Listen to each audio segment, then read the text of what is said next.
Okay, before we get into this episode, I have count them, three sins to repent for. First of all, well technically it's four because this pearl's sitting right there and I haven't gone for it. Okay, that's sin number one. Sin number two, turns out I accidentally lied about the fairies in the last episode. The fairies that you save in Lofty Castle will actually stay active after you've released them and then saved the game and turned off the console. I thought they reset and went back in the cages. Apparently not. I didn't realise that was how it worked. Okay, you learn something new every day. Sin number three, I completely forgot to go for this chest right here after we got the key in the last episode. So yeah, now we're going to get that sorted. And sin number four, probably the biggest one of all that I need to repent for, I completely forgot to mention how awesome the music in Lofty Castle is. This is some beautiful music. Right, okay. 4 sins right there that I have made up for. It was going to be 3 originally, but then we had that pearl incident. Okay, now that my conscience is wiped clean and we can move on. Hey guys, it's Bendy Penguin 64. Welcome back to Lofty Castle. In the last episode, welcome back to Spyro the Dragon. In the last episode we explored Lofty Castle and got started on it. I've just completely screwed up my intro and I already forgot the fairies are still active. I saved all 3 of them last time. Okay, screwed up the intro. Welcome back to Spyro the Dragon. In the last episode, explored Lofty Castle and also completed Dark Passage. We still need to finish Lofty Castle, but once we're done, that's it. Dreamweavers is over and done with, a distant memory. All that remains after that is Nasty's World, the final world in the entire game. Damn it, I still can't walk on this fountain side. I still can't do it.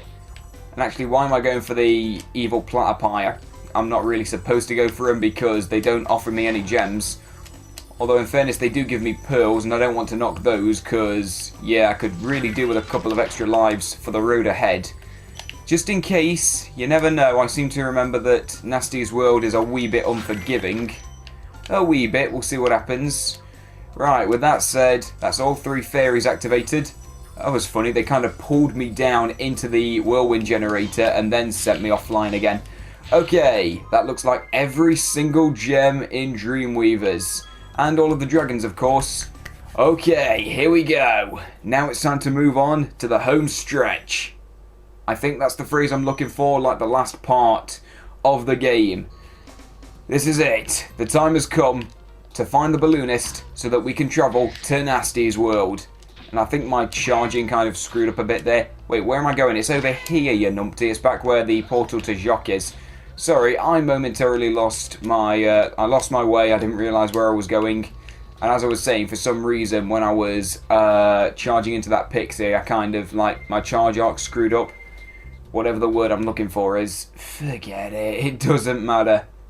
Yeah, it's sometimes, I don't know, sometimes something sounds good in my head, but I don't realise what I'm actually saying. So when I'm trying to say something that is supposed to make sense, I kind of slur my speech and just come out with random shubbly dubbly wobbly.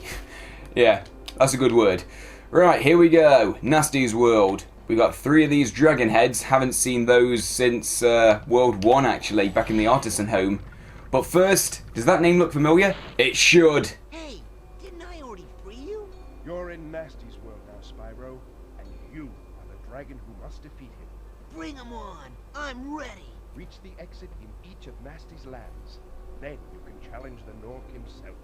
Okay, I think the way this works is that you do need to play through all of these levels, but you can't just exit the game, exit the level, sorry, in order to qualify for the next Dragon Head. You do need to go through the return home portals. So yeah, that's like the trick to get you to play through every level properly. And right here we have, who's this guy? Hack the Balloonist. Yeah, we don't really need to do anything with him. Like, as long as you've 100%ed all of the other worlds that came before this, he's pretty much dead weight. He doesn't really do anything. He's just there so that you can return to... Okay, sorry to break immersion there for a second, but my capture device suddenly bugged up and stopped recording, and I had to take a couple of minutes to recalibrate it. Everything should be working fine now. I think the footage is coming out okay. I think the audio sounds alright, I hope. Anyway, you didn't miss much. I was just exploring around, collecting a few gems, and then, and anyway, I was also mentioning something about Hack the Balloonist. Yeah, he's dead weight because he's for traveling back to previous levels that you've already been to. But if you've already done 100% in all those worlds, it doesn't matter. And I believe that there's about 200 gems here, and unfortunately, you can only collect so many of them when you first start off, because the rest of them are inside the dragon heads, I believe. That's my only explanation, so I'm going to have to go with it. So our gem count is going to be a bit unbalanced for the foreseeable future. But anyway, that doesn't matter. Here we are in North Cove. It's like a building site on the sea or whatever. Well, if you could call this the sea, like, it's all purpley. That is pollution if I've ever seen it. Somebody was doing a poor job of looking after the environment in this place. Good job, ladies and gentlemen. Right, it doesn't matter. Either way, what we want to focus on is getting around here. And oh, I remember those. Yeah, we got these exploding TNT barrels. Now, if I recall, whatever you do, you don't want to charge into them because that will set them off immediately. I think. Yeah, I'm pretty sure we're focusing, like, well, sorry, we're working, sorry, on Crash Bandicoot laws. Where, oh wait, hang on. Oh yeah, I remember that. Like some of those Norks are wearing armor, so you have to hit them with an explosion to break off the armor and then flame them. Pretty cool. Anyway, what was I saying? Yeah, I think we're working on Crash Bandicoot logic, in which, what am I trying to say here? Like we're attacking the explosive objects will actually set them off. I do apologise for that. Sorry, for some reason I kept slurring my speech. Right, I tell you what it is, I'm blaming my capture card for that. Like, I don't know, when my capture card screwed up, kind of put me off and made me nervous. Now I can't focus properly because I'm too busy worrying about, I don't know, there might be another capture card incident.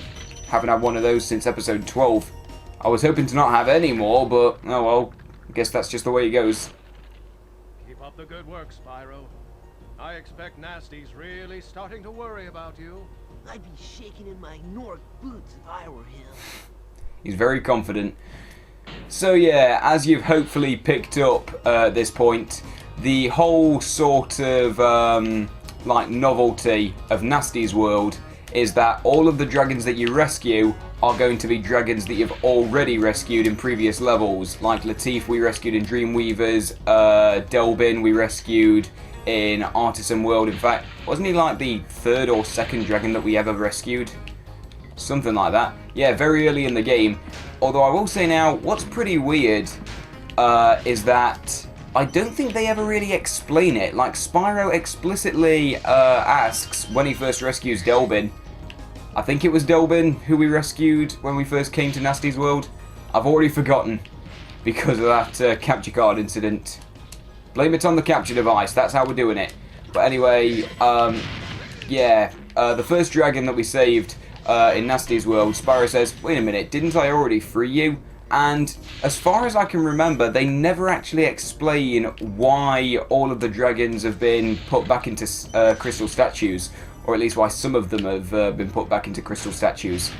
I don't know, as far as I can remember, they never actually explain it. So it's like, I don't know, when they were rescued, some of those dragons formed like a resistance so that they could help Spyro out on his quest, and it just so happens that they got turned into crystal statues again. I don't know, I don't think they ever really explain it, just, I don't know, maybe they got tired of thinking of names, so they just kind of recycled a few dragons, which is entirely possible, because Insomniac clearly love lazy dragons, might as well do some lazy designing as well. But it's okay, it's pretty nice to see some of the old faces again. You know, it's pretty nice to get us thinking back to the previous levels. Except we only just came from Dreamweavers, so Latif wasn't a completely necessary addition. Oh well, doesn't matter. Right, let's get that sorted. There we go. Now, let's see. How many gems are in this place? I'm guessing that this is going to be another one of these big levels, because we've just had those non-stop so far. Oh wait, hang on. If I recall, this is a pretty funny interaction. Hey, Thomas is back. Wow, I never thought I'd be rescued, especially by such a little dragon. What I mean is, I always believed in you, Spyro. You gotta believe. Oh, that was so awful. Right, Spyro. I don't know if that's supposed to be a reference to something, but yeah, that's a pretty funny line. How has that not become some kind of video game meme? Just Spyro doing that. How has that not become more famous on the internet? I know that there is one meme from the Spyro games on the PS1, which we'll be talking about when I Let's Play Spyro 2 in the future. Oh, we got a little conga line there, that's pretty funny. Yeah, if you've played Spyro 2, you probably know the meme I'm talking about. It's a pretty infamous one. Yeah, but we'll get to that when we get to it. Right now, we're going to try and take these guys out. Oh, but first we got... Whoa, that's a lot of gems from one rocket-propelled casket. Okay, I'll take it. Right, ow. Damn it. Wasn't trying to do that. That was my fault. Okay, he's gone. Ow. I wasn't trying to screw up there. I'm making a right mess of this. Now, we shouldn't get too cocky. We're close to the end of the level. But, yeah, we shouldn't go crazy. But it's okay. We got all those gems.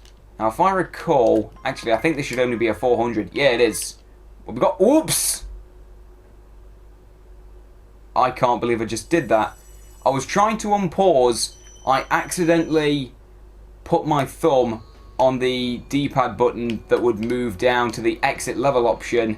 So when I press start again to unpause the game, it made me exit the level.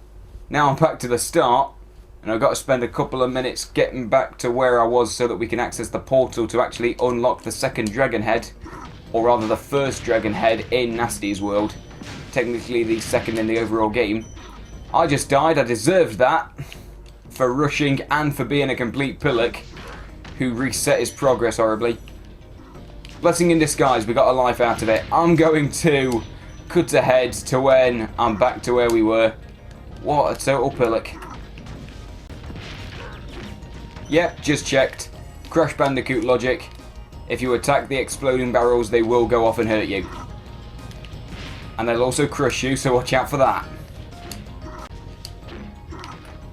Oh wow, that was a stroke of luck. That epic physics incident that launched me into the air. Turns out there's a couple of metal caskets there that I didn't notice the first time.